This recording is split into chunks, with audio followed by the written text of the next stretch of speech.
Minute પછી બે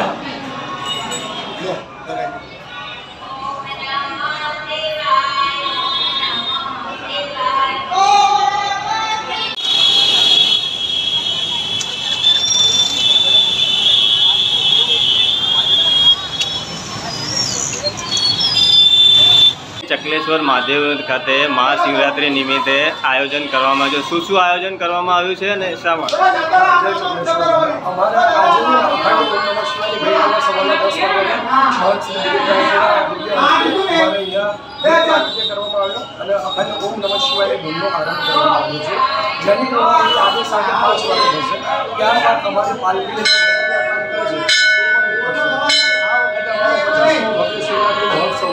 पचास वर्ष की पार्टी निकले है नगर यात्रा और दरेक दरेक भक्तजनों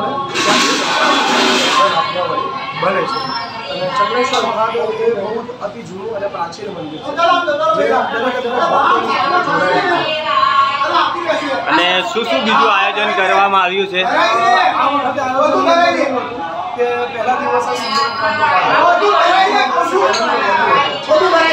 હાસ્ય દરબાર યોજાયા હતા અને પછી અખંડ ઓમ નમઃ શિવાયની ધૂનનો આરંભ કર્યો. દર વખતે અલગ અલગ કંઈક ના કંઈક અલગ અલગ પ્રોગ્રામનું આયોજન. અને વરઘોડામાં કેટલા લોકો જોડાયા છે? વરઘોડાની અંદર સરેરાશ વધારે નહીં તો 800 થી 1200 જેટલી પબ્લિક અમારે તમામ કેમ કે આ એક દાદાનો ભવ્ય તહેવાર છે અને જાહેર જનતાને અનુલક્ષીને છે. આ કોઈ પ્રાધાન્ય નથી, દરેકને અનુલક્ષીને છે એટલે દરેક ભાવિક ભક્તો પોતાનું યોગદાન આપે છે અને દરેક ભાવિક ભક્તો આની સાથે જોડાય છે.